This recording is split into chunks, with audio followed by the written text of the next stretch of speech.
Hola a todos y todas. ¿Me escucho bien? ¿Se escucha bien? Bienvenidos y bienvenidas Sí, sean se escucha a... bien. Súper, muchísimas gracias. Bienvenidos y bienvenidas sean a esta mesa redonda de perspectiva de género para agentes de cambio hacia la agencia de cambio. Estamos muy emocionados de continuar esta conversación que iniciamos esta semana con la cumbre de Ashoka México, Centroamérica y el Caribe. Y el día de hoy vamos a continuar después de escuchar esta plática con Nico Nogués del Instituto de Machos a Hombres con una mesa redonda espectacular.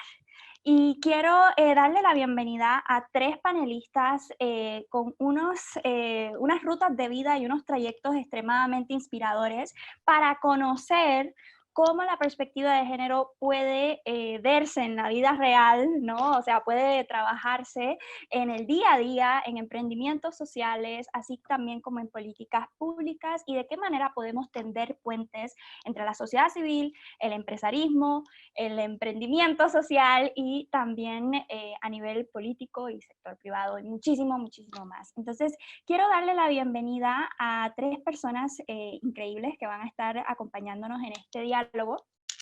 Entre ellos y entre ellas se encuentra Mariana Baños, quien es fundadora de Fundación Origen, una plataforma de atención integral para la mujer que ofrece atención psicológica y orientación legal y médica, así como programas de desarrollo humano y productivo para romper los patrones de violencia y pobreza y mejorar las condiciones de vida de las mujeres y sus familias.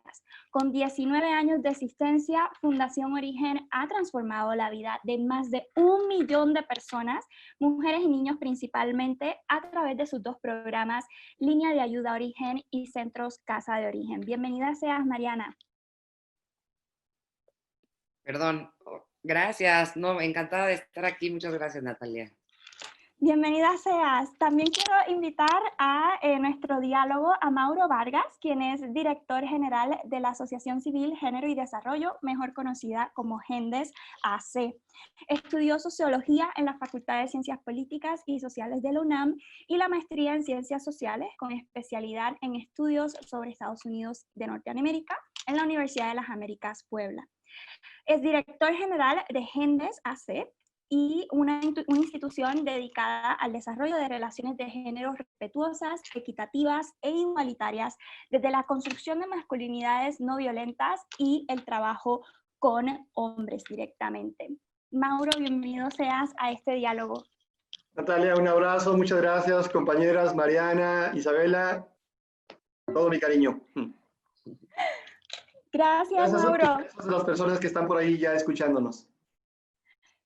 Sí, ya vamos creciendo, y también a todas las personas que se nos van sumando por Facebook, que se está transmitiendo de manera simultánea, así que eso va a estar súper chévere conocer las preguntas que vengan de esa comunidad también.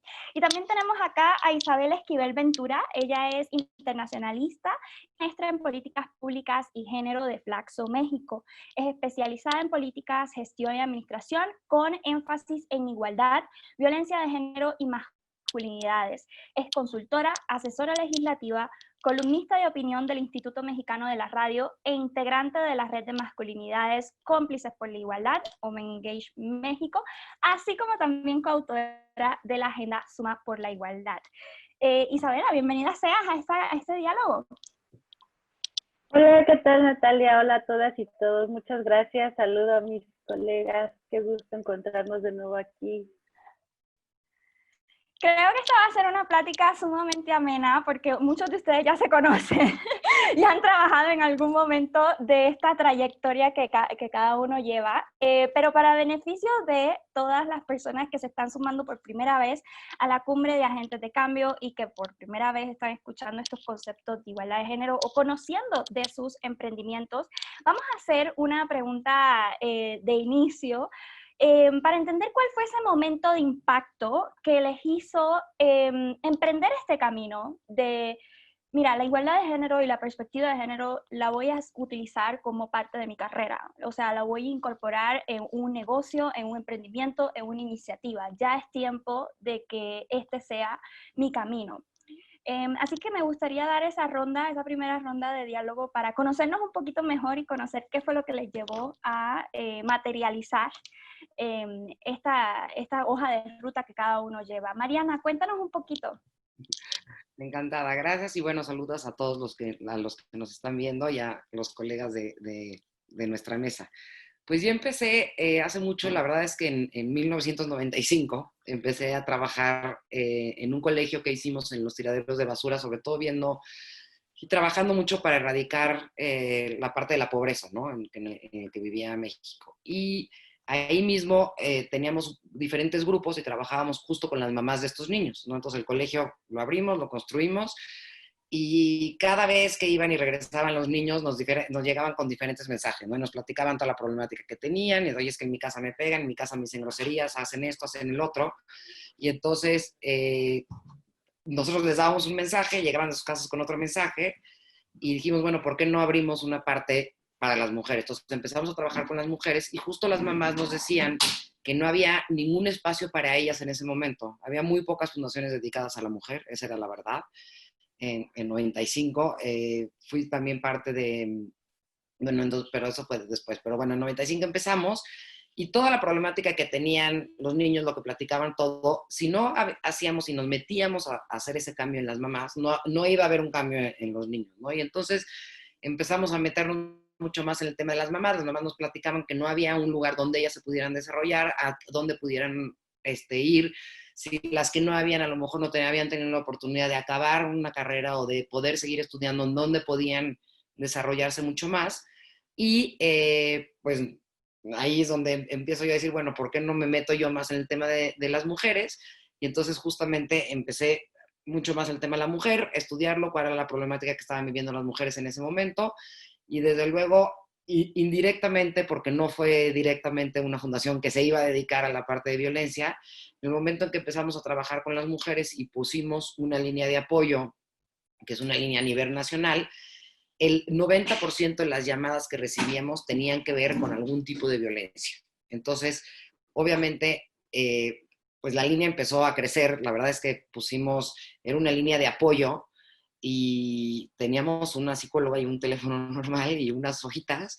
Hoy por hoy manejamos un call center ya que lleva justo 20 años operando, en donde tenemos diferentes psicólogas, donde tenemos un sistema que generamos nosotros, donde damos asesoría psicológica, médica y legal a nivel nacional. Hemos trabajado también en diferentes países también de habla hispana, pero sobre todo viendo que esa problemática, cuanto más nos metíamos a trabajar con la mujer, pues la parte de violencia siempre salía, ¿no? Y si nos metíamos en la parte de generar empleo, en la parte de las comunidades, pues también salía el tema de la violencia en la mujer, o qué tanto estaban y eran parte de nuestra comunidad. Entonces ahí fue donde, sí, siendo mujer también mucho más fácil, hay una empatía desde luego en ver cuáles son y cómo se estaban trabajando en ese momento de todo lo que había de políticas, cuáles eran los programas que se estaban ofreciendo, cuáles eran las fundaciones que ya existían o que estaban trabajando actualmente en ese tema. Y la verdad es que pues ahí nos quedamos. Ahí es donde realmente vimos y nos dimos cuenta del nivel de violencia que hay en las situaciones de la mujer en México, porque yo creo que por más que hablamos de estadísticas, cuando lo vives en campo y cuando ves los programas que tienes, pues no puedes darle la espalda, ¿no? Y entonces una de las grandes problemáticas y sobre todo que para hacer una transformación en la sociedad, en donde tienes un eje que es el centro como mujer, donde el ecosistema de alrededor de la mujer tiene que ver con los niños, tiene que ver con educación, tiene que ver con el hambre, tiene que ver con trabajo, tiene que ver con varios aspectos. Si nosotros queremos transformar toda esa área, pues tenemos que invertir en la mujer, ¿no? Desde luego soy una fiel creyente que entre más invertamos en la mujer, más vamos a tener progreso, más vamos a tener transformación, no porque es excluir a otros, sino porque la mujer pasa más tiempo en su casa y con sus hijos de naturaleza,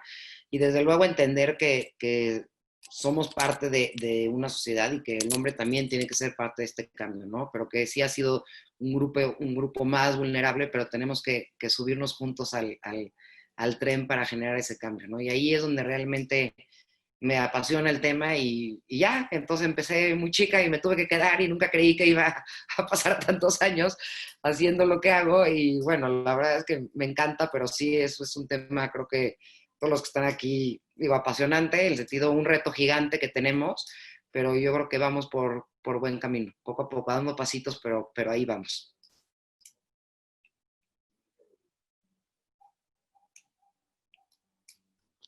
Muchísimas gracias, Mariana. Creo que muchísimas personas se pueden relacionar con esa historia que has contado, porque cuando uno también se ve como humana, ¿no? O sea, cuando uno dice, pero es mi experiencia de mujer también la que no puedo desapegar de mi trabajo, porque me afecta directamente y creo que es importante que no rechacemos esta parte humana nuestra y cómo crecer y evolucionar en conjunto a esta sociedad, no simplemente como trabajo y ya. O sea, Mauro, cuéntanos un poco también de tu experiencia.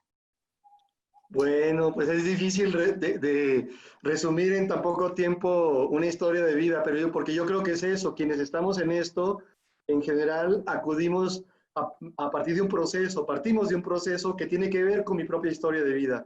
Creo que este asunto de quedarnos, de irme quedando en una temática que tiene que ver con género, en este caso abocado al análisis de los hombres, pues inició con la observación de la vida, ¿no? Creo que este asunto entrevera observación de vida, vida personal, aprendizajes, tanto académicos como informales, vocación, porque de alguna manera lo fui encauzando hacia una causa, y pues un compromiso profesional y también político, porque mi cambio es importante, pero no es suficiente. Entonces la idea es ir sumando a más colegas, a más hombres y mujeres que también le apostemos a la igualdad sustantiva en cualquier ámbito como un hecho, como una situación hecha práctica, pues.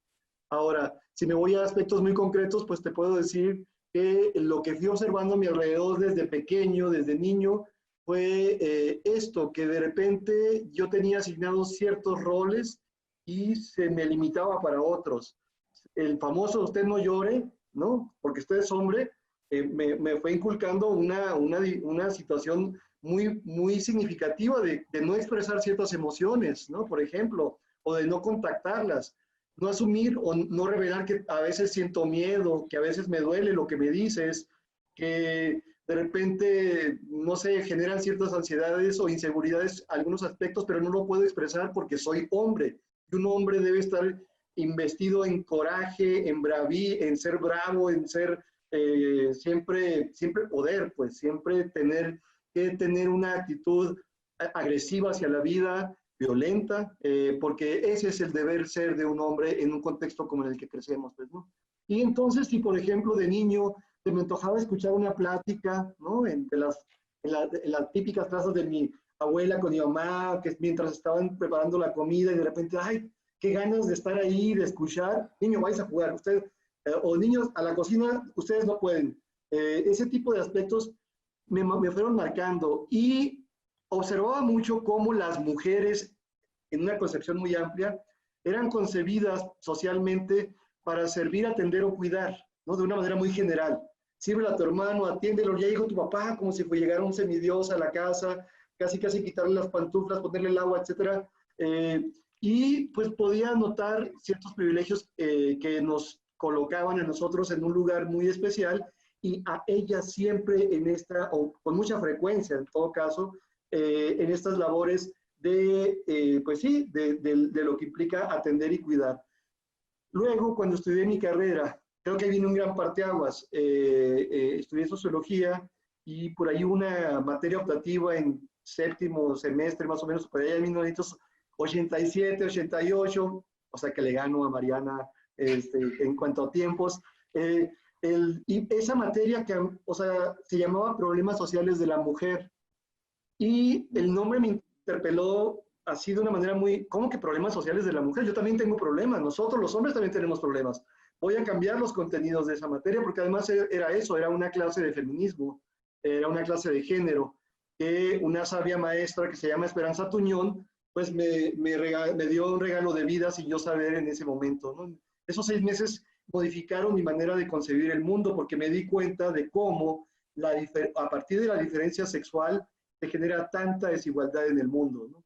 Y eso no estaba allá, estaba en mi vida personal. Lo pude constatar, pude percatarme, yo soy de Baja California, Ensenada, no tuve ningún problema para venirme a estudiar a la Ciudad de México. En cambio, mi hermana, a quien le llevo nada más 2 años, sí tuvo dificultades para poder viajar, por ejemplo, ¿no? A estudiar. Ella se tuvo que conformar con las opciones que había en Ensenada, porque toda la familia se confabulaba en aquellos momentos para que, a ver, tú eres mujer, tú quédate aquí en la casa, etcétera. Estamos hablando de los 80, digamos, ¿no? Toda, son épocas históricamente muy recientes, pero a la vez, como decía Mariana, han venido cambios que en aquel momento era muy fuerte el mandato, digamos, de qué es lo que debe de ser una mujer, una joven en aquella etapa, pues, ¿no? Y ahora, hoy día, yo creo que en muchos contextos, algunos remanentes de este tipo de pensamiento prevalecen. Esa clase entonces me generó pues una visión muy distinta y ya no pude ser omiso a la responsabilidad que como hombre tenía ante muchas circunstancias cotidianas. Empecé a generar prácticas distintas y empecé a hacer ver, digamos, estas diferencias con amigos, con familiares, con primos, etcétera. Y desde ahí el tema que de alguna forma empecé a activar desde que empecé a trabajar profesionalmente fue promover que los hombres, en aquellos tiempos todavía no se llamaba el análisis de las masculinidades, era que los hombres nos sumáramos al análisis de género y desde ahí cambiáramos prácticas. Porque una cosa también era importante verlo, ¿no? O sea, un análisis teórico discursivo es importante, pero no es suficiente nuevamente si no lo convierto en práctica. Entonces, ¿cómo podíamos avanzar hacia posibilidades de un cambio efectivo? Pues era diseñando propuestas de intervención. Y ahí, a eso me aboqué. Yo he trabajado desde entonces, desde el 93, en acciones orientadas a promover la igualdad desde el trabajo con hombres en diferentes ámbitos, con poblaciones urbano-marginales, con poblaciones en pueblos originarios, con niños y niñas en situación de calle, hasta que pude formar mi proyecto que se llama Gendes, como una instancia que desde un enfoque muy integral promueve la igualdad sustantiva, impulsando acciones que en diferentes momentos para diferentes tipos de personas, pues genere que los hombres nos involucremos de una manera efectiva. Entonces hacemos trabajo de prevención, trabajo de atención directa, trabajo de investigación y trabajo de incidencia en políticas públicas para promover que los hombres nos sumemos de una manera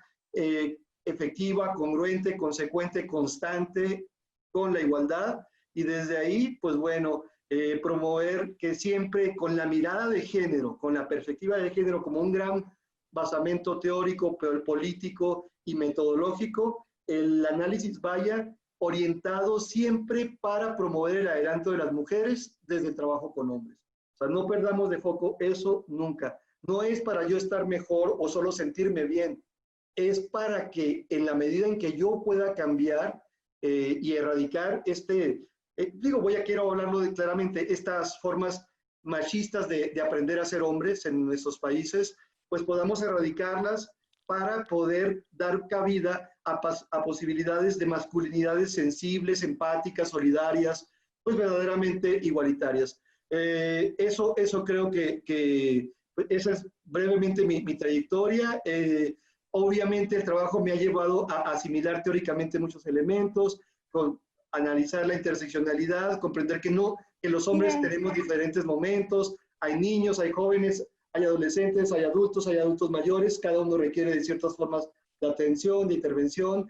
Hay personas que viven en el campo, personas que viven en la selva, personas que viven en las grandes urbes, y desde ahí también hay que comprender que los formatos de intervención deben comprender aspectos contextuales, tener elementos del conocimiento situado para poder generar perspectivas asertivas. Perdón porque me emociono.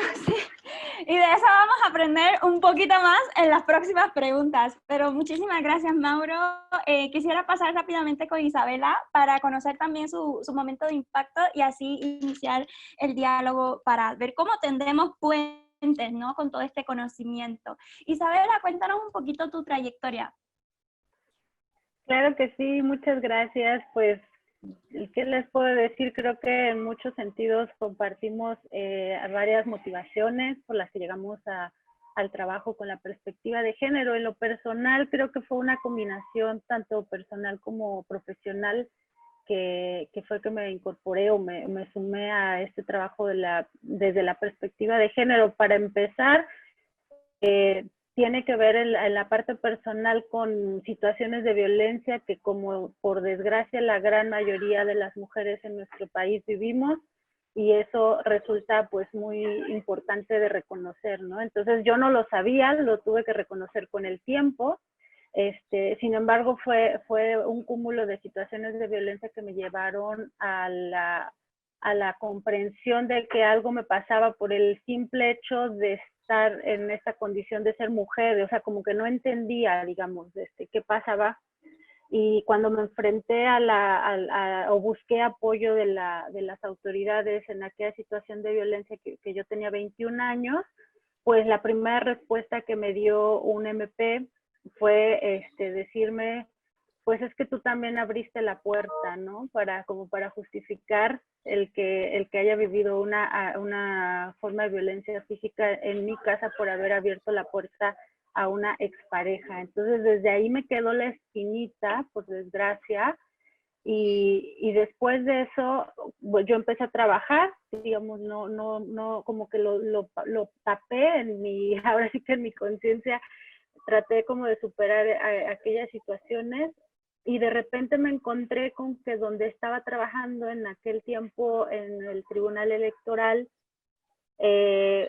pues venía muy fuerte el tema de la perspectiva de género, ¿no? Y entonces yo no entendía a la vez, o sea, no ubicaba cómo se ligaba eso con mis experiencias, o sea, no lo había ligado, hasta que cada vez me fui involucrando más como parte del trabajo en la perspectiva de género, y finalmente hubo la oportunidad de hacer un posgrado en políticas públicas y género, que era lo que yo me estaba empezando a dedicar. Ya digamos, yo había estudiado relaciones internacionales, me gustaba mucho la parte del análisis internacional, análisis desde las estructuras de poder, cómo operaban y digamos, cómo sucedían los problemas sociales, más en el ámbito internacional, pero con el tiempo pues lo fui aterrizando gracias a este posgrado en políticas públicas y género en Flaxo, que fui comprendiendo muchas cosas, y sobre todo algo que agradezco mucho de esa experiencia es que fui desarrollando herramientas profesionales para abordar la perspectiva de género en la parte profesional, el trabajo con las políticas públicas, en la gestión pública, a nivel organizacional, en fin, como hay todo un campo que desarrollar, y ahí fue donde comprendí la importancia de cómo tener estos lentes de género que le hemos llamado desde muchos espacios, hace toda la diferencia del mundo. Nos podemos estar dedicando al ámbito que sea, al ambiental, al empresarial, al de la justicia y todo, pero cuando metemos la perspectiva de género, sí nos cambia la percepción de ese mismo ámbito, aunque ya tengamos mucho tiempo trabajando o así tengamos poquito, no importa, nos da siempre como que otra mirada, y pienso yo que nos ayuda a verlo de manera más estructural. Yo de manera particular me fui adentrando más desde que conocí el campo de estudios de género de los hombres y las masculinidades. La verdad es que fue para mí también un descubrimiento muy, muy provechoso dentro de la perspectiva de género, porque encontré muchas respuestas propias, ¿no? Entre ellas, pues, ¿de dónde viene todo esto que estamos observando, ¿no? De las violencias, las desigualdades, y yo encontré una respuesta muy categórica ahí en ese campo, así que por ahí seguí. Y bueno, pues terminé, que es un poco de lo que también vamos a compartir, pero colaborando en el proyecto de la Agenda Suma por la Igualdad, que busca implicar a los hombres en las políticas de igualdad. Entonces, así es como llegué a este trabajo con la perspectiva de género. Muchísimas gracias, Isabela. Saben que algo muy bonito de todo lo que han contado es que parte de una historia muy personal, ¿no? Y creo que esos momentos de impacto para quienes emprendemos estos caminos también son extremadamente importantes de reseñar, ¿no? En mi caso, puedo escucharlos y ver como todo, también como múltiples sentimientos encontrados, ¿no? Porque también fue una historia personal que me hizo tomar este camino de enfocar el periodismo, de enfocar las comunicaciones, de enfocar todos mis esfuerzos hacia este tema, pero el género por la paz.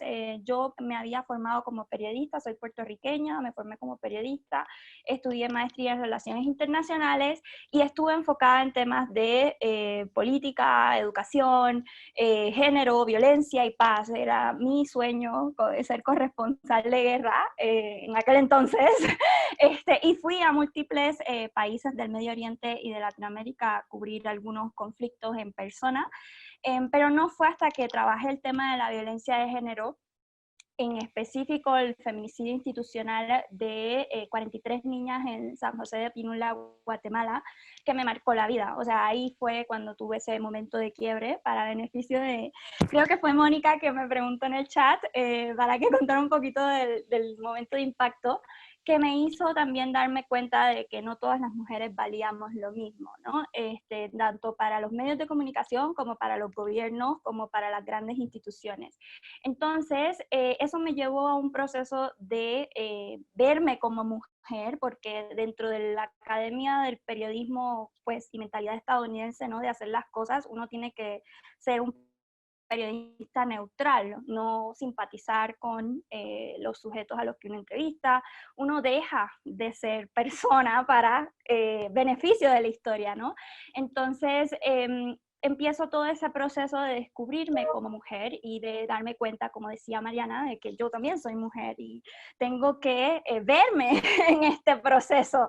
No puedo tampoco invisibilizarme. ¿Hasta qué punto uno se invisibiliza y hasta qué punto cuantificamos las cosas, ¿no? Ella hablaba al principio de su intervención, que por qué hablamos de estadísticas, ¿no? Y a veces aún con las estadísticas le damos la espalda a las mujeres, y creo que eso es muy importante rescatar, ¿no? El por qué aún hoy esto sigue ocurriendo aquí en México, con donde hay múltiples informes, múltiples investigaciones, incluyendo Isabela, con esta gran herramienta que es la Agenda Suma por la Igualdad.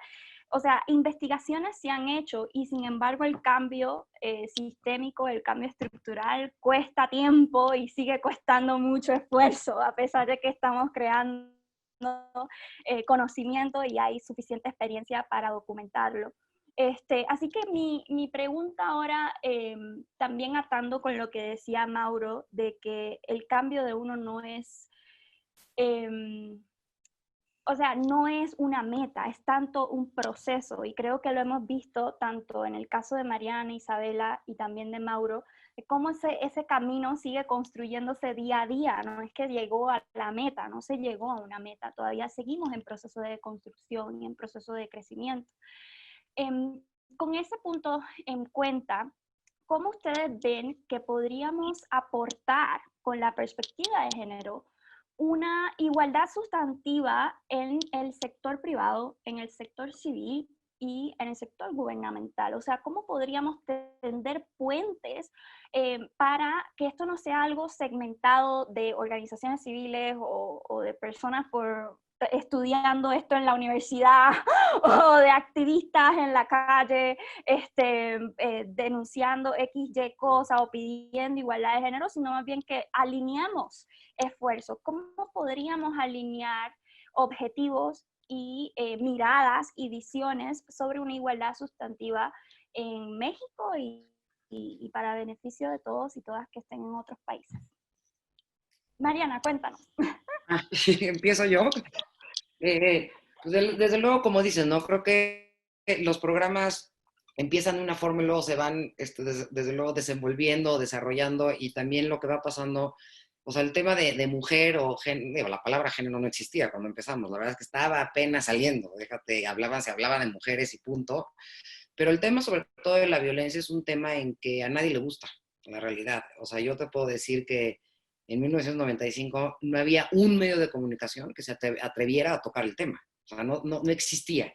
Y sin embargo, la problemática sigue existiendo. Es un tema que, como yo digo, ni siquiera tendría que estar sobre la mesa, porque hay desigualdades en otras cosas, hay diferencias de oportunidades, pero es que ni siquiera no es justificable en ningún sentido, ¿no? Y nos está acabando de veras como sociedad y nadie está viendo la gravedad del asunto. De veras es que no es, seguimos muy dormidos en el tema, hemos hecho avances, se han hecho maravillosas políticas públicas, sí, pero si no hay un Estado de Derecho, entonces no nos sirve de nada, ¿no? Y entonces, mientras sigamos ejerciendo poder entre hombres y mujeres y hay una lucha de poderes, sigue habiendo un problema.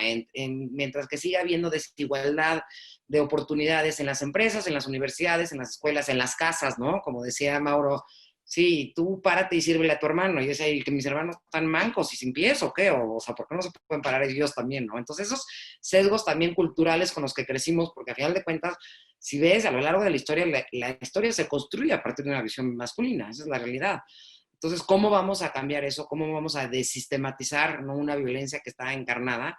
Pero sobre todo, ¿cómo vamos a trabajar en conjunto? Yo creo que nos necesitamos todos, ¿no? Unos a otros. Por eso hay un área académica de estudio que está haciendo un tipo de investigación y que está a lo mejor buscando las mejores prácticas, ¿no? Tenemos otra área que son las organizaciones civiles, en donde cada una de nosotras hacemos cosas diferentes, pero que todas nos necesitamos y que el trabajo de cada una es igual de importante y válido que el del otro, ¿no? Y que muchas veces nos podemos complementar. Nosotros hemos trabajado con Mauro, de la mano, nos hemos capacitado mutuamente. Él trabaja un tema, aunque es el mismo tema, pero lo trabajamos diferente y entonces nos podemos complementar.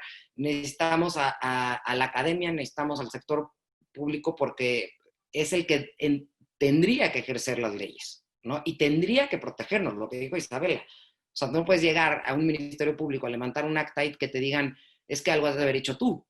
Y que siga pasando hoy, después de tanto tiempo. Y que cuando tú ves el proceso por el que tiene que pasar una mujer para levantar un acta y que pase algo, mejor no vas. Entonces, la denuncia es mínima en México. Tenemos que contar con alguien que nos proteja, tenemos que contar con un Estado que nos proteja, tenemos que contar con leyes que se hagan válidas, tenemos que contar con la iniciativa privada que le entre también al tema de género y cómo generar esas oportunidades de igualdad dentro de todas las empresas, ¿no? Y que no haya una diferencia de tratos entre hombres y mujeres, no haya discriminación, haya exactamente, ¿no? Muchas veces no te preguntan, oye, pues, ¿qué vas a hacer? ¿Cómo puedes empezar? Hay miles de prácticas maravillosas en el mundo. Digo, uno de los primeros países que acaba de aceptar la igualdad laboral en paga, ¿no? Que es Islandia, que es así chiquitito, ha de ser es del tamaño de Querétaro más o menos, pero lo va a lograr en 10 años. Entonces imagínense, o sea, cómo estamos de lentos en esa parte, ¿no? Y de veras creo que han ido cambiando porque las generaciones de ahora tenemos que tener cero tolerancia en este tema, cero, porque no puede ir incrementando, ya no tendría que estar avanzando, no tendríamos que estar viendo las cosas que están pasando en la CNDH, en la Comisión de Derechos Humanos, de veras. O sea, ¿por qué? Y platicando con la gente, es que no te ha vivido, no, y es como un tema ajeno, no, esas son las que les pasaron algo, no es que te tenga que pasar algo, es que tú imagínate que se te desaparece tu hija, tú imagínate que le pasa a tu hija, que le pasa a tu hermana, que le pasa a tu mamá. Todos tenemos una mujer que queremos, todos, o una mujer que respetamos.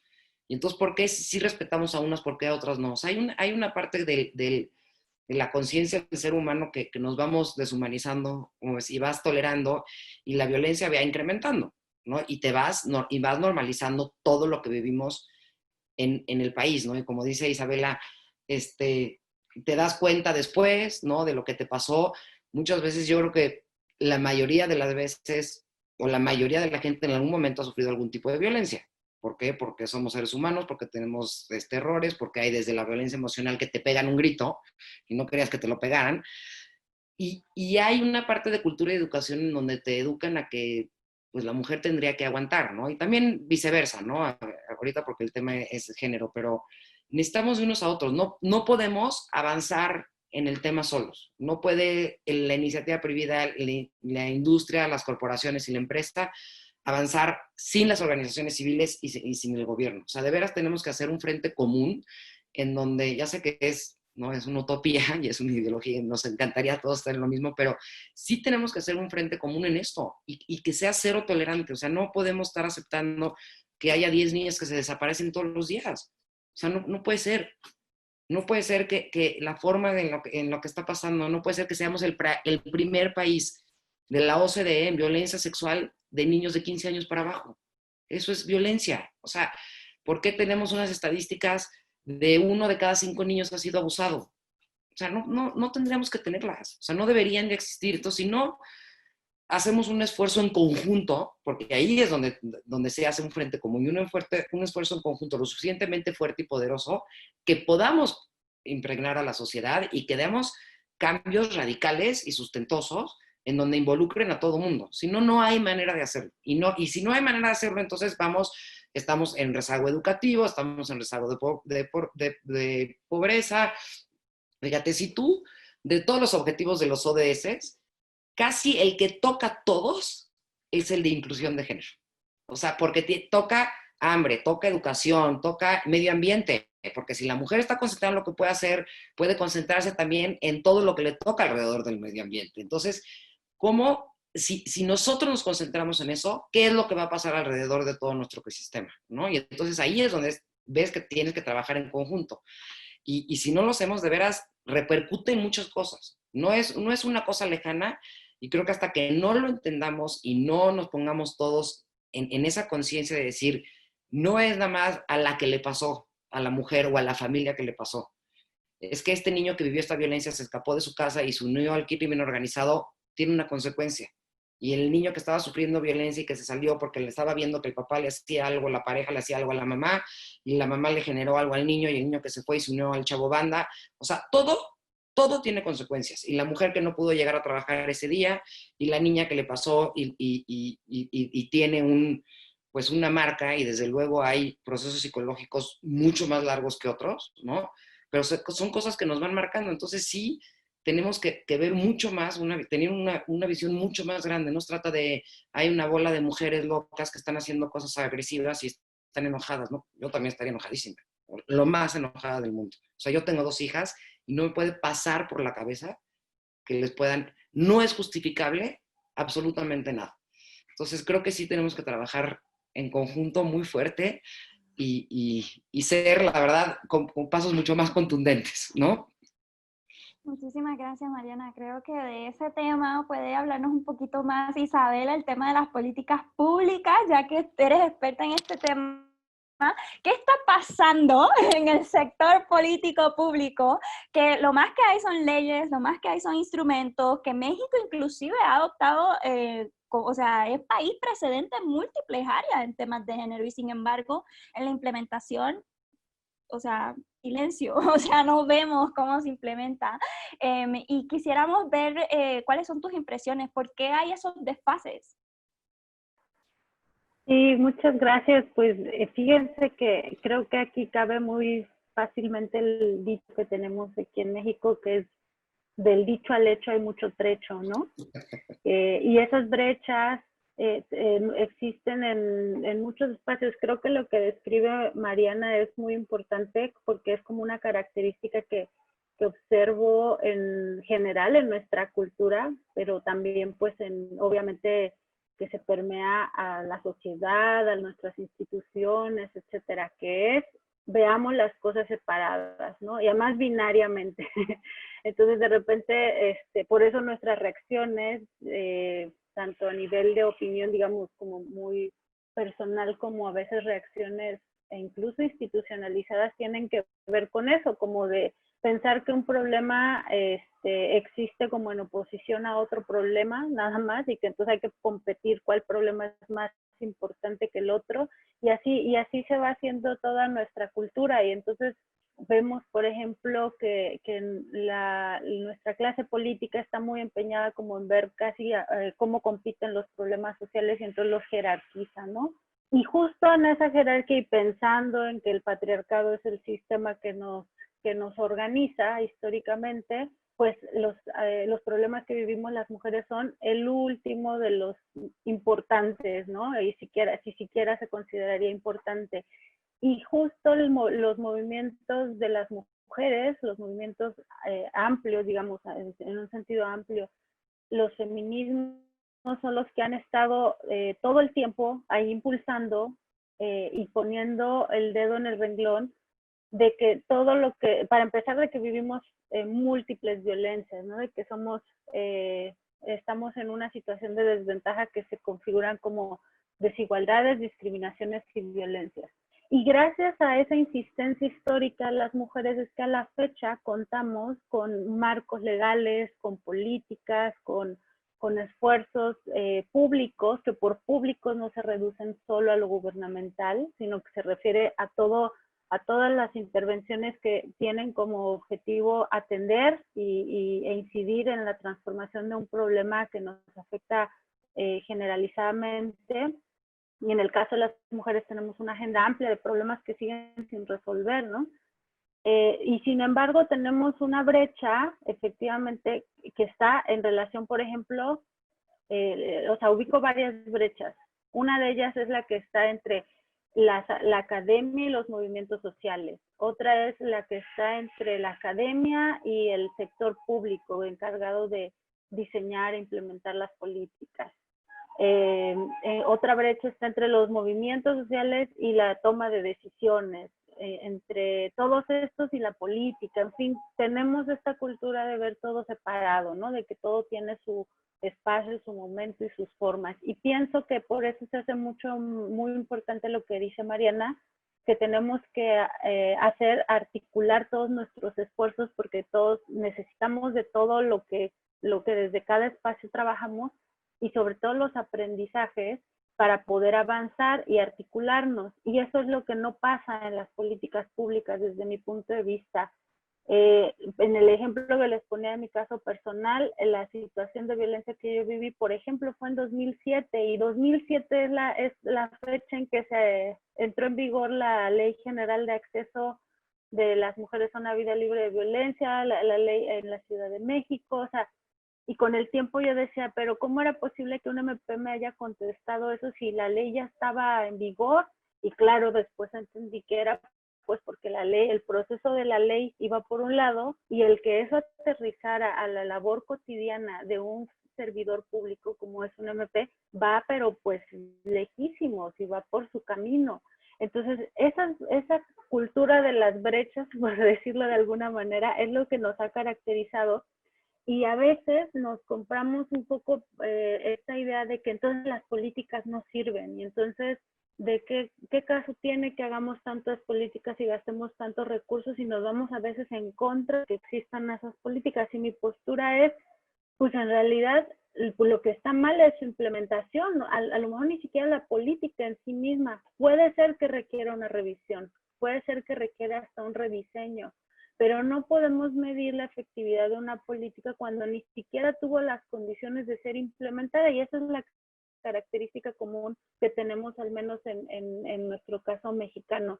Todos los procesos van separados, tenemos lo voy a decir así con todo el dolor de mi corazón, pero una deficiencia enorme en los perfiles que nos representan. No hay una profesionalización desde el más alto nivel hasta el más concreto y operativo. Son excepciones quienes están en la toma de decisiones y conocen de los problemas y tienen una perspectiva amplia para hacer toda esta articulación que requerimos.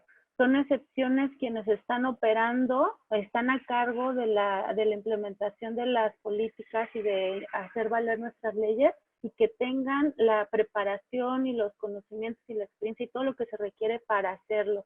Entonces, esta combinación de características son las que nos ha llevado a un momento, a un retroceso, como yo lo veo, muy lamentable en nuestro marco legal y de políticas, aunque sí siguen existiendo las leyes, siguen existiendo políticas, siguen existiendo recursos aún con sus estira y aflojes, pero lo que no tenemos es cómo eso materializa en la vida cotidiana de las mujeres en particular, y claro, de toda la población. Así que pues ahí creo que hay que articular, en el sentido que decía Mariana, los esfuerzos de aquellos otros espacios que están pugnando porque tengamos un mejor servicio público, mejores procesos políticos, democracia más consolidada, etcétera. Todo eso tiene que ver porque va a impactar positivamente en que tengamos políticas de igualdad más eficientes. Muchísimas gracias, Isabela. Y en esta en esta parte me gustaría preguntarle a Mauro de seguimiento. Una de las grandes cosas, de las grandes preguntas que lanzaron durante esta semana con la cumbre de agentes de cambio es mucho trabajo de género está enfocado para ayudar a la mujer, ¿no? Y para empoderar a la mujer. Pero palmea un gran problema y es que el machismo vive en el subconsciente de nuestra cultura y hay que ver cómo se puede deconstruir, ¿no? Las masculinidades también, o sea, tienen que ser conversaciones que ocurran, ¿no? También. Una de las preguntas que lanzaron anteriormente en la plática de machos a hombres anterior que tuvimos a esta mesa redonda fue cómo involucrar más a los hombres para generar el cambio, ¿no? Porque esto pareciera ser que son conversaciones de mujeres para mujeres, pero quienes ocupan estas sillas y quienes implementan las leyes, lamentablemente en grandes casos son hombres, ¿no? Entonces, ¿cómo podríamos cambiar ese crisol? En base a tu experiencia y a todo el trabajo que han llevado en Gendes, ¿qué hace falta de esos desfases? ¿Cómo podemos incorporar una inclusión más con voluntad, o sea, una voluntad de los hombres de que las cosas cambien para beneficio de todos y de todas, ¿no? Y todes, con X o con E, dependiendo de quién hable. Bien, pues ese es uno de los grandes desafíos que la temática impone. Cómo lograr que los hombres nos sumemos de una manera permanente con este compromiso.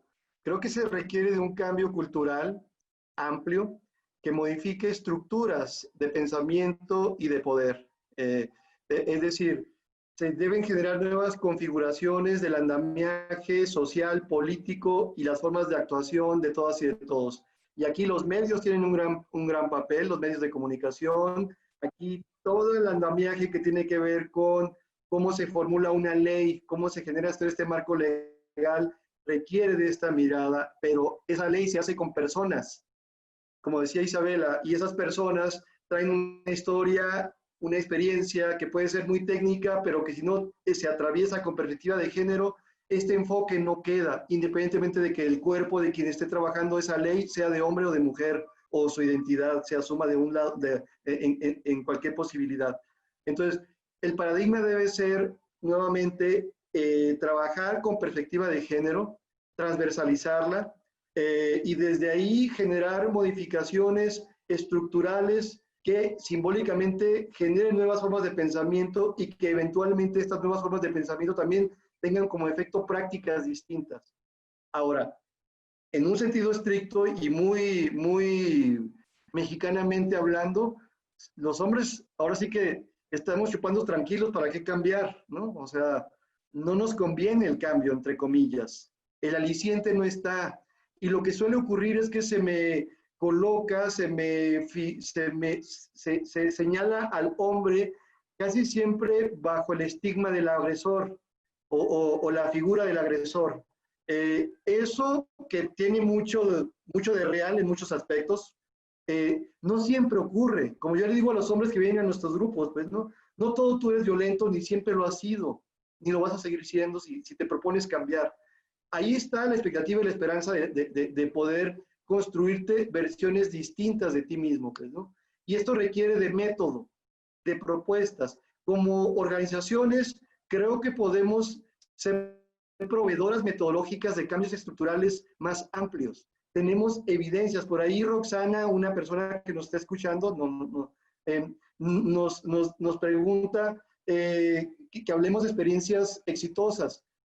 Digo, eso lo voy a decir al ratito en las preguntas y respuestas, pero tiene razón. De repente no hay paradigmas sobre cómo sí ser un hombre distinto. ¿Cómo marcas representaciones sociales diferentes a partir de los medios o a partir de las personas que están figurando en cualquier ámbito, sean deportes, sea política, sea en el ámbito empresarial, etcétera? Un hombre holísticamente o integralmente asuma un compromiso con lo social, un respeto con las mujeres, con las personas en general, de una manera congruente y sostenida, que no use el poder para controlar y dominar. La verdad es que cuesta mucho trabajo encontrarlo. Y también el trabajo no implicaría colocarnos en esa lógica. Yo no quiero ser ejemplo de nada, por ejemplo, ¿no? Yo lo que quiero es esto que hemos dicho. Esto me permite aprender de manera constante, de manera permanente, y no hay un momento, no hay una meta clara, pero el aprendizaje, el proceso es muy rico y es muy valioso. Entonces, ¿cómo sí ser? Encontrar en cada sujeto, en cada persona, estas posibilidades autocríticas, pero también con un enfoque propositivo. Ahora, por otro lado, ¿qué sí se puede hacer de manera concreta en ciertos ámbitos, en ciertos sectores?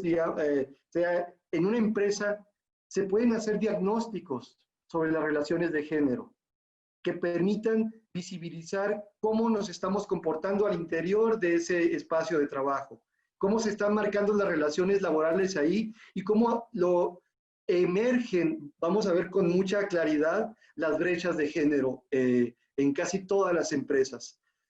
Ocurre lo mismo en el ámbito académico, ocurre lo mismo, o sea, en cualquier institución te vas a dar cuenta que la mayoría de las jefaturas, la mayoría de los liderazgos, la mayoría de quienes toman las decisiones más significativas o verdaderamente importantes son hombres, ¿no? Y a veces me gusta nada más hacer el ejemplo simple, muy básico. Esta república está configurada por 32 estados. Y cada estado está siendo gobernado por alguien. ¿Cuántas personas, mujeres, gobiernan en este momento un estado en este país? Solamente son 2, ¿no? En Ciudad de México y en Sonora actualmente. Y lo vemos y no lo vemos. Parece muy normal, parece natural. Y esto nos habla de cómo en la política, por ejemplo, esto, pues digamos, está el fenómeno de que los hombres no nos bajamos de los privilegios, no nos bajamos de esta lógica de ostentar y ejercer el poder. Ahora, es cierto, nos ufanamos con los eslogans del el Congreso de la Paridad. Tenemos el primer Congreso paritario en México a partir de las últimas elecciones. Pero, nuevamente, una paridad sin perspectiva de género no significa adelanto para las mujeres de una manera significativa o de una manera de igualdad sustantiva, porque muchas mujeres pueden subsumirse a los postulados de ciertos varones que siguen controlando las dinámicas políticas y las negociaciones y las gestiones de cómo formular ciertas leyes o qué aspectos colocar o qué no colocar, ¿no? Y ahí tenemos desafíos, violencia contra las mujeres, como desafíos todo lo que tiene que ver con la interrupción legal del embarazo, como desafío lo que tiene que ver con que en el país se adelante también en la cuestión del matrimonio igualitario, la cuestión de la adopción, etcétera. Tópicos que nos tocan, que nos interpelan como seres humanos y que son súper relevantes para avanzar como sociedad, pero que no terminan de ser. Entonces, si estas lógicas se pueden fortalecer como un andamiaje más efectivo y a la vez se mandata a las empresas, por ejemplo, que en otro orden de ideas puedan colocar medidas para que la igualdad y lo que implica la corresponsabilidad del trabajo en casa se pueda dar, pues bueno, se requiere que yo como hombre, por ejemplo, pueda tener acceso a cierto tipo de permisos que hoy a veces ni los pienso porque en una empresa no me los van a dar. Si yo pido un permiso para ir al festival de mi hija, se ríen de mí y a veces mejor ni lo hago. Oye, mi hija se quedó está enferma, ¿me puedo quedar en casa 3 días? Oye, no, pues ¿qué no tienes esposa, pareja? O sea, está ese esquema, como decía bien Isabela, pues muy dicotómico, de que yo tengo que hacer ciertos roles y ellas tienen que hacer otros roles. Entonces, no se me permite desde el trabajo, aunque yo quiera, a veces poder activar ciertas prácticas que pueden enriquecer la dinámica de la familia y de la pareja, todo lo que tiene que ver con cuidados, con atención en casa, ayudar a hacer la tarea que dejamos para como trabajo el cuidado de adultos mayores, de personas enfermas, de personas con alguna discapacidad, etcétera. No participamos en gran medida porque la estructura, la macroestructura, no nos genera estas condiciones, pues, ¿no? Digo, es muchísimo lo que se puede hacer en términos también desde el trabajo de las masculinidades, fortaleciendo el andamiaje o todo este marco legal que puede permitir que la igualdad genere posibilidades de avance y que se traduzca en efectos prácticos en empresas, en universidades, en cualquier tipo de ámbito en donde pues socializamos, ¿no? Finalmente, el género se articula de manera muy práctica en las relaciones cotidianas, pues, y estas se dan en todos los ámbitos. Mauro, quiero hacerte una pregunta de seguimiento antes de iniciar las preguntas con el público en general. Básicamente dijiste algo que para muchos es como importante rescatar, es el aliciente no está, ¿no? O sea, el aliciente para hacer el cambio no está, o sea, y lo vemos, o sea, concienciación sobre el tema de género, sobre la violencia de género, lo más que abunda, ¿no? En temas de sí existe la violencia contra la mujer, y sí existe la violencia de género, existe el machismo, etcétera, pero el aliciente para salir del privilegio o para buscar una igualdad sustantiva, como bien mencionas, no está. Desde el trabajo de Gendes o desde tu mirada, ¿qué puede ser una forma sencilla de aterrizar un posible aliciente para comenzar el cambio? Bueno, nosotros empezamos con la expectativa de que iban a llegar miles a nuestros grupos.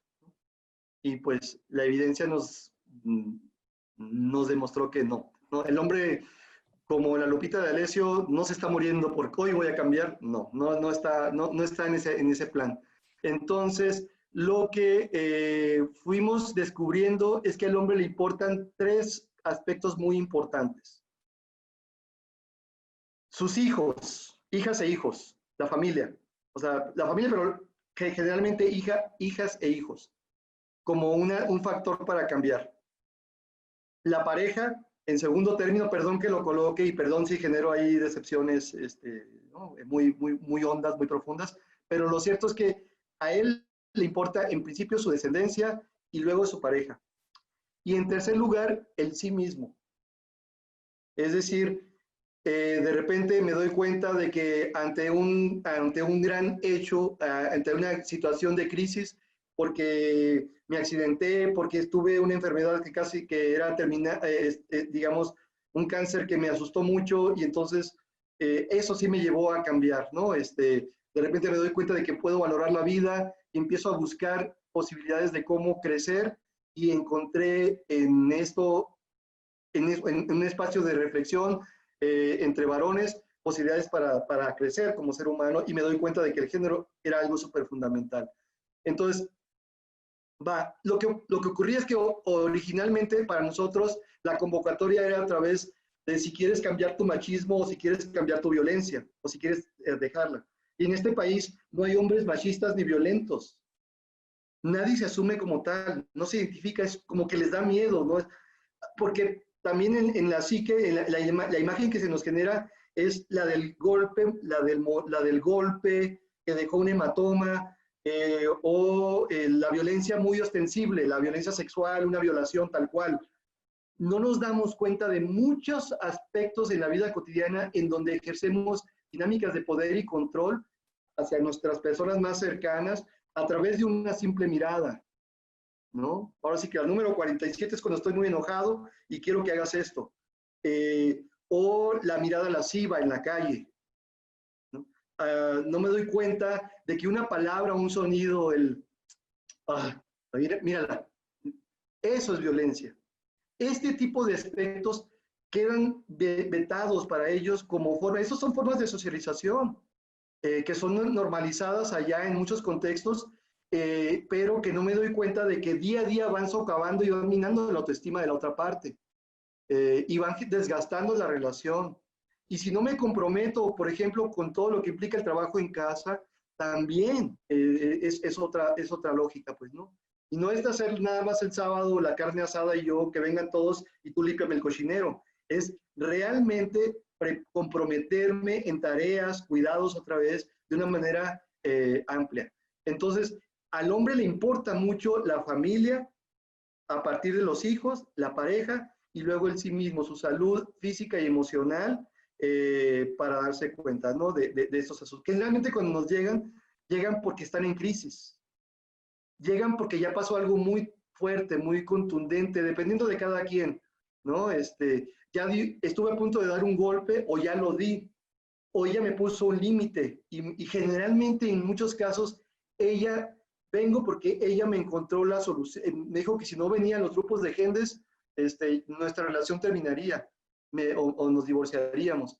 Y entonces, a veces hasta ellas son quienes encuentran, casi que me lo traen a la puerta de gentes, mira, aquí te traigo a ver si me lo cambias, pero no es porque en principio a él le interese el cambio, ¿no? Entonces, es un proceso complejo que requiere de un abordaje nuevamente distinto desde quienes estamos, las instancias encargadas de activar estas políticas públicas incipientes todavía para el trabajo con hombres, para poderlos convocar de una manera diferente al cambio, ¿no?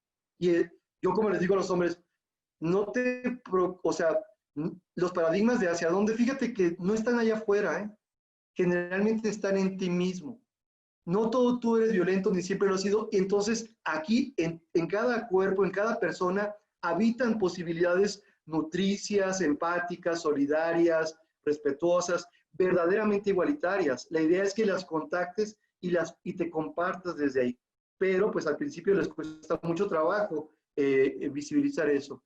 El trabajo lo hacemos, entonces, si lo aprendí socialmente con otros varones, también con hombres, empieza un proceso con mucha confianza que permite desactivar todo este andamiaje y generar grupos pues significativamente valiosos, respetuosos, solidarios, empáticos entre varones para generar una nueva forma de compartir donde nadie se ríe de nadie, nadie se burla del otro, al contrario, nos solidarizamos, comprendemos, digamos, y vamos respetando y nos espejeamos mucho en todo lo que escuchamos.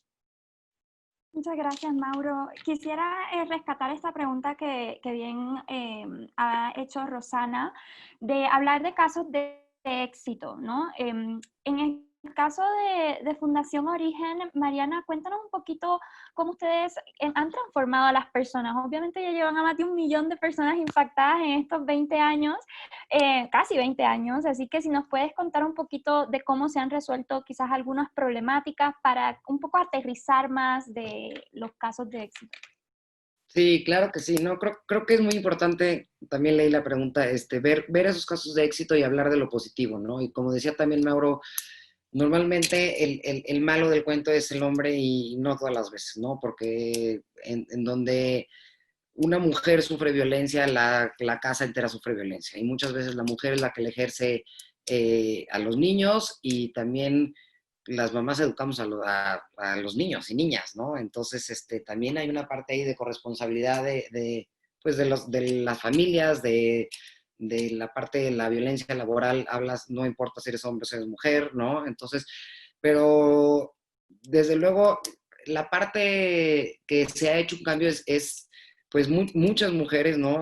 Que han querido tener ese cambio, que han vivido esas diferentes situaciones, que ellas mismas ejercen o han ejercido violencia con sus hijos, desde luego se han dado cuenta y quieren un tipo de cambio de conducta, ¿no? Y entonces creo que está en nosotros mismos el tener la capacidad de ver muchas veces por tocar fondo, por experiencias externas, por experiencias propias, porque creo que sí, nadie aprende en zapato ajeno, no me sé la expresión, pero bueno, desde luego sí, el tener una persona que nos llame y que te dice, yo quiero cambiar, estoy viviendo esta situación, y se puede empezar desde lo más sencillo, ¿no? Que es levantar la voz y pegar un grito, hasta desde luego cosas mucho más graves, ¿no? Yo lo veo todos los días digo, tenemos 3.500 llamadas más o menos que entran al mes, ¿no? Sin una promoción grande, en donde cada llamada es una esperanza y cada llamada es un cambio. Y tenemos grupos fuertes de mujeres donde trabajamos en comunidades y donde todos salen adelante todos los días a trabajar para esforzarse por sus hijos, para generar un cambio, para que exista movilidad social, para que tengan mejores ingresos, mejores oportunidades. Y creo que también hay un proceso de acompañamiento que es digo, que lo hacemos nosotros y que estamos tratando de, que ha estado como destinado a las organizaciones civiles, ¿no? Es que esta parte de trabajo de filantropía o de que estén proveyendo de ciertos servicios o ayudando les toca. Y este acompañamiento creo que es muy importante trasladarlo en todos lados, ¿no? Nosotros, yo creo que siempre en la vida hay alguien que te impulsa, que te lleva adelante, o que te lleva de la mano. Puede ser un profesor, un maestro, un papá, un hermano, un primo, una pareja, lo que sea, ¿no? Y entonces este acompañamiento es el que te hace a lo mejor tomar ciertas decisiones o cambiar, ¿no? De acciones o lo que sea. Y eso es donde se genera un cambio. Creo que para mí la experiencia más grande es que está en uno mismo, ¿no? La capacidad de cambio está en ti y desde luego entre más inviertes en el ser humano y en la parte emocional, de ahí se deriva todo, porque las reacciones que tú tengas dependen de ti, ¿no? Ante tal situación, la reacción que yo tenga, si es pegar un grito, irme a aislarme, irme a encerrar o llorar, depende de mí. Nadie nos hace sentir ciertas cosas, el sentimiento es propio, ¿no? Entonces, creo que estamos regidos por emociones y desde luego entre más capacidad tengamos de regularlas, mejor vamos a estar, mejores decisiones vamos a tomar y muchas veces todo eso es lo que rige también nuestras conductas. Por el otro lado, hemos trabajado mucho con empresas. Ahorita sobre todo, la verdad es que creo que por la situación también de la mujer, por lo que se está viendo, yo digo que fue como de churro, pero bueno, salió una norma nueva, ¿no? Ahora sí que una política nueva que se tiene que aplicar en las empresas, que es la NOM 035, y que gracias a eso las empresas están volteando a ver la parte de acoso y hostigamiento y toda la violencia laboral, en que es una norma que se tiene que cumplir. Y la verdad es que nos están buscando mucho para generar estas políticas, para generar estos protocolos, en donde yo creo que sí ya hay un cambio, en donde toda la parte de iniciativa privada y de las empresas están volteando a ver a sus colaboradores y a decir, ¿cómo puedo yo sumar más? No, no es nada más, no son máquinas de trabajo, no somos máquinas de trabajo, tienen que invertir nosotros. Durante muchos años toda la parte de recursos humanos era nada más política organizacional, cómo voy a llegar a mis metas, a mis objetivos y ya. Sí, nada más que si yo tengo un niño enfermo que se me está muriendo, no voy a llegar a mi meta. Si no tengo yo un apoyo y una contención, no voy a llegar, pues por más que me empiecen a presionar, ¿no? Entonces, creo que el voltear a ver al ser humano en su integridad y en su dignidad y en el respeto que tienes que tener y en que no sean esta parte de luchas de poderes que no es, entonces vas avanzando en un proceso en donde creo que sí, el tema de violencia también se ha puesto sobre la mesa y cada vez se habla más. No quiere decir que va a desaparecer de la noche a la mañana y que no exista, pero cuáles son los pasos que tenemos que hacer adentro de las empresas para poder avanzar. Y yo sí veo, desde luego, lo que más es una nueva generación comprometida con el mundo, con las políticas, con cero tolerancia, con una actitud de cambio mucho más grande que el que a lo mejor, y mucho más acceso a información, y por lo mismo pues tienes las herramientas, ¿no? Ya no se vale el decir yo no sabía, ¿no? Las herramientas están y las tenemos. Y por otro lado, esa parte privada en donde están invirtiendo los colaboradores, creo que las organizaciones civiles hoy por hoy también estamos logrando trabajar mucho más en red, que antes no pasaba porque entra el ego, nuestro ego del ser humano, que es el que casi mata todo siempre cuando tomamos decisiones, si es a partir del ego o no es a partir del ego, ¿no? Entonces, el lograr trabajar en red, Ashoka es una de las redes pues maravillosas, el poder trabajar entre universidades también, por ejemplo, digo, estoy en una parte de un consejo en donde justo es todas las universidades que generan las políticas y los protocolos en cuanto a igualdad de género. Y estamos todas las universidades, ¿no? Casi, bueno, las más grandes, por decirlo así, y es un intercambio de las políticas que ha funcionado, que no ha funcionado, no aprender y no volver a empezar de cero, ¿no? No volver a empezar de cero. ¿Cuáles son las mejores prácticas que han existido en Estados Unidos que se pueden copiar, o en Europa, o en otros países, o en estas empresas que esta funciona de esta manera? Pues, ¿qué es lo que tengo que yo hacer, no? Si yo ya sé que Mauro tiene un programa, no voy a inventar uno nuevo.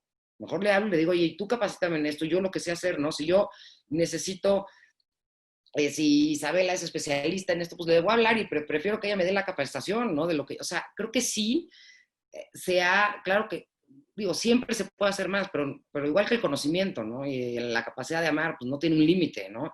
Y siempre va a haber cosas nuevas, siempre hay las cosas se van moviendo de lugar también, las necesidades de hoy en 10 años van a ser son otras necesidades, ¿no? Hay ciertas problemáticas sociales, lo que dijo Isabela me encantó, es como está todo fracturizado y entonces, pues sí, pues como no lo ves, los académicos lo ven de un lado, el que trabaja en campo lo ve de otro, el que está en el sector público otro, y entonces, ¿cómo implementas que realmente sea práctico? Y aquí creo que sí hemos avanzado, sobre todo la nueva generación, es una esperanza que sea limpia, ¿no? O sea, de verdad que sea limpia.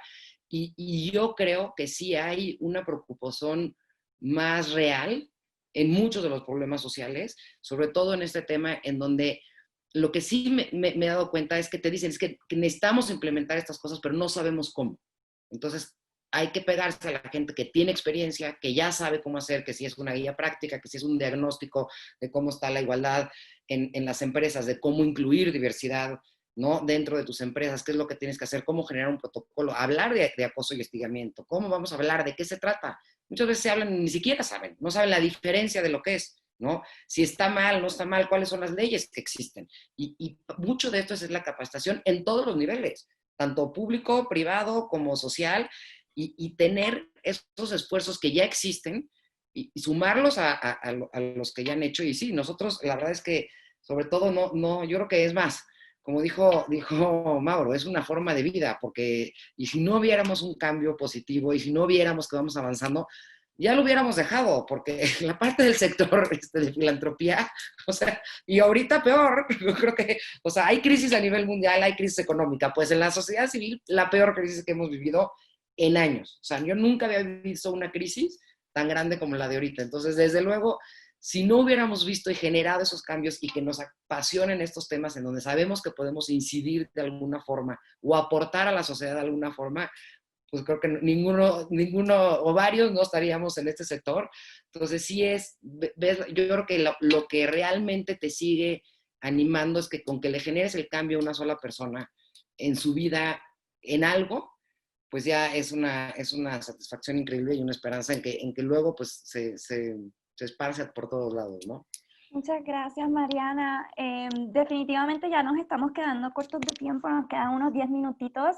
Quisiera agrupar 2 o 3 preguntas que nos han dejado en el chat, junto con esta de los casos de éxito, para terminar con algo positivo, esta mesa redonda. Isabela, ya que tú trabajas este tema de la Agenda Suma por la Igualdad, que es una gran herramienta que también estuviste trabajando con Gendes, si nos puedes explicar un poquito quizás de lo que tú has investigado, ¿cuáles pueden ser posibles casos de éxito que nos sirvan de referencia? Y también, para tomar un poco la pregunta que nos ha dejado Celsin Estrada, la visión de las comunidades rurales, ¿no? Cómo también incorporar la visión interseccional, ¿no? A cualquier cambio que estamos buscando generar por la igualdad sustantiva. Sí, claro que sí, pues sin duda siempre nos va a faltar tiempo, ¿no? Para profundizar en todo lo que quisiéramos, pero trataré de ser muy breve, miren. Bueno, para empezar, me parece que lo que hemos compartido aquí nos da también una muestra de que el trabajo desde la perspectiva de género es multinivel, transversal, de todos los espacios, es decir, no es un trabajo sectorizado, es un trabajo que debiera estar presente en todos los espacios y en todos los niveles de trabajo, que va desde la parte comunitaria, como señalan en las preguntas, hasta la parte de toma de decisiones, por verla en un sentido muy amplio, como pueden ser los gobiernos, tan solo por ponerlo de ejemplo. Entonces, aquí cabe también pues compartirles un poquito sobre la Agenda Suma por la Igualdad, que efectivamente tengo el gusto de que estemos justo aquí, Mauro y Gendes, compartiendo este espacio, y en lo personal ha sido un proceso, el de la Agenda Suma, muy, muy interesante. Básicamente la Agenda Suma es un esfuerzo por concretar en un instrumento de incidencia pública todo lo que, buena parte de lo que las personas y organizaciones hacen con el trabajo con hombres y masculinidades, pues para llevarlo a las políticas de igualdad. Entonces, la Agenda Suma se vuelve en un instrumento de incidencia, es decir, que trata de aportar pues algunos ejemplos y algunas cosas concretas sobre cómo hacer esta incorporación del trabajo con hombres en las políticas de igualdad. es una plataforma de acción que, aparte de analizar problemas de desigualdad, discriminación y violencia, es explicar el vínculo que tiene con las masculinidades, las configuraciones de masculinidades, y cómo podemos encontrar soluciones desde la política pública. Esto es porque las políticas públicas, como lo hemos trabajado en colaboración con GENES y muchos otros colegas y otras colegas de este ámbito, vemos que las políticas, o reconocemos que las políticas públicas siguen siendo un sector estratégico, es decir, no lo son todos, efectivamente, y buena parte más bien la están haciendo en la base de quienes se dedican a estos temas del trabajo directo con hombres, pero potenciar ese trabajo a que se impulse desde las políticas públicas se vuelve estratégico, primero porque ahí es donde hay posibilidad de recursos, y no en un sentido de por los recursos en sí mismos, sino porque los recursos pueden potenciar el impacto. Por desgracia no son nuestros casos de éxito en general en México, ¿no? Los recursos a veces se gastan y se malgastan. Pero eso es un problema también de implementación, pero de origen, digamos, los recursos, claro que posibilitan a que estos procesos se puedan amplificar, a que cada vez más hombres pasen por los procesos que ya Mauro nos compartió, porque la atención a las mujeres desde las políticas públicas, particularmente las mujeres en situación de violencia y todo el resto de los grupos que conformamos la sociedad, que vivimos situaciones de desigualdad, discriminación o violencia, pues tengamos un mecanismo que haga que los hombres que han sido partícipes de estas situaciones, pues se hagan responsables e inicien procesos de transformación. Entonces, en este sentido, bueno, tal vez como caso de éxito propiamente no podría compartirles más que el proceso mismo que configuró la agenda, la elaboración de la Agenda Suma, que fue un esfuerzo multidisciplinario, con muchas participaciones, pero que a la vez está vivo. Es un proceso que sigue sirviendo de instrumento para motivar que tomadoras y tomadores de decisiones reconozcan la responsabilidad que tienen los hombres, y no desde el enfoque punitivo ni sectorizado, como ya advertía Mauro, que los hombres son solo agresores, sino como agentes de cambio. Entonces, esa es la apuesta que hace la Agenda Suma por la Igualdad, y que tratamos de generar casos de éxito. Es probable, en algún tiempo esperamos poder recopilar o conocer más de espacios, sobre todo de espacios de política, pero también espacios organizacionales donde, por ejemplo, a lo mejor hayan tomado la Agenda Suma y la hayan implementado con las herramientas que tengan y nos puedan compartir cómo les fue. Eso sería también una apuesta que hacemos, porque es un instrumento, un proceso vivo, un instrumento vivo también que se debe ir aterrizando a otros contextos, con otros enfoques, es decir, es una base que queremos que se siga desarrollando, pero bueno, por sí misma, pues todavía está en proceso, y esperamos que cada vez más personas la conozcan, les llame la atención sobre cómo la pueden implementar, y pues finalmente nos compartan cómo les fue. Y ahí Mauro nos está mostrando precisamente la Agenda Suma. Muchas gracias, amigo, que es un libro, es una publicación que ya nos hicieron favor también de compartir aquí en el chat, pues para que la puedan descargar y ver, y cualquier duda o inquietud que tengan de cómo implementarla, pues también estamos a la orden para poderles asesorar en lo posible, porque les digo, es un documento amplio. Muchísimas gracias, Isabela, y ya creo que podemos ir cerrando. Mauro, cuéntanos un poquito de la agenda, y también, ahorita estabas mencionando que usualmente está la señora poniéndole el hombre en la puerta para que se lo deconstruyan. No sé si tengan quizás un caso de éxito brevemente que puedas compartir con nosotros y nosotras y nosotros. Gracias, Natalia. Afortunadamente son bastantes. O sea, yo sí creo, como bien dijo Mariana, estoy en esto y me he sostenido porque primero creo en lo que hago y veo los efectos y veo el cambio de los hombres. Obviamente esto implica por lo menos dos componentes fundamentales: la parte de la voluntad y el discernimiento de la persona para optar por lo grato, lo positivo, lo constructivo, lo bueno, la igualdad desde el trabajo que hacemos, pues, ¿no? Entonces, nosotros lo que utilizamos es el método. Generalmente lo hacemos a través de grupos de reeducación, a partir de un modelo que alguien que se llama Roxana, ya por ahí ya conoce, parece, que se llama CCBIM, un modelo de intervención para reeducar, para resignificar, que efectivamente tiene tres grandes componentes: perspectiva de género, que es la que nos permite darnos cuenta de cómo a partir de la desigualdad se generan estas violencias y estas formas de discriminación para hacernos responsables y cambiar. Considera el marco, el marco ecológico, ¿no? Para conocer las varias dimensiones en las que socialmente interactuamos y desde ahí poder generar cambios. Y también el marco ecológico aplicado en la persona, comprendiendo este aspecto de cómo aprendí muchas cuestiones, se convirtieron, cómo asimilé códigos culturales en esta cultura patriarcal, que en el caso de los hombres son mandatos o se vuelven en mandatos machistas. Los puedo revisar y cambiar, asumir posibilidades distintas de cómo afrontar muchas situaciones, contactando mi cuerpo, mis emociones, aprendiendo a comprender mis emociones, porque muchas veces no es dolor, no es enojo, lo que siento es dolor, como decíamos al principio, ¿no? No es enojo, a veces es tristeza porque me dijiste algo que me dolió, pero he aprendido a convertirlo en enojo y desde ahí actuar muchas veces con la violencia, ¿no? Y un componente espiritual, en este caso es el mindfulness, ¿no? Esta parte orientada a que el hombre contacte a partir de procesos de meditación, de reflexión, pues muy ontológica, este aspecto que si quieres acudir a un poder superior, adelante, pero si quieres acudir a lo que nosotros llamamos mi yo real, es decir, esa parte constructiva que está dentro de mí que me ayuda a sobrevivir satisfactoriamente, esta posibilidad creativa para poder desde mí encontrar, decimos, la violencia siempre es una decisión y siempre puedes decidir no ejercerla.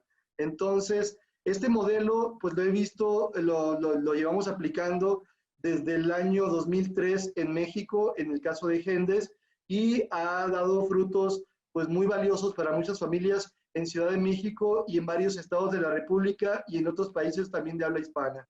Lo hemos llevado a Bolivia, a Chile, a Uruguay, a Panamá, se trabaja en Estados Unidos con poblaciones hispanas o de habla hispana. Entonces, pues bueno, creo que por ahí es algo muy rico y que también es la base de varios de los modelos que actualmente operan en el país para erradicar violencias. Entonces, creo que es un instrumento, una herramienta muy útil, muy valiosa, que pues cada año tenemos una capacitación para las personas que quieran sumarse y replicarlo, comprometiéndose.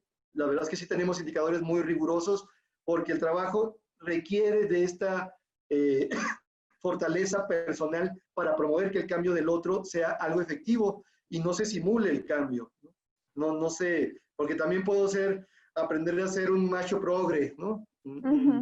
Y aprender a discursar y a usar los elementos del género para de una manera perversa seguir generando dificultades ahí. Entonces, es un trabajo muy riguroso que requiere pues de un andamiaje también generalmente de alguna asociación, de un espacio grande que lo acoja y que permita darle cauce.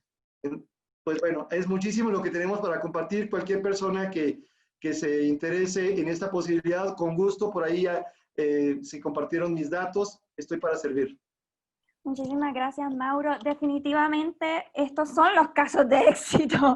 O sea, quieren conocer más casos de éxito, soluciones y propuestas, tanto Gendes como la Fundación Origen, como el trabajo de Isabela Esquivel Ventura. O sea, son increíbles, así que les invito a visitar. Estas páginas las hemos compartido en la sección de chat y también en Facebook, así que por favor dense una vuelta y contáctenlos, porque precisamente aquí están las soluciones, las estamos viendo. O sea, cómo se puede incorporar la perspectiva de género en la Agencia de Cambio y en los emprendimientos sociales. Así que les queremos agradecer desde Ashoka México, Centroamérica y el Caribe por participar de esta mesa redonda.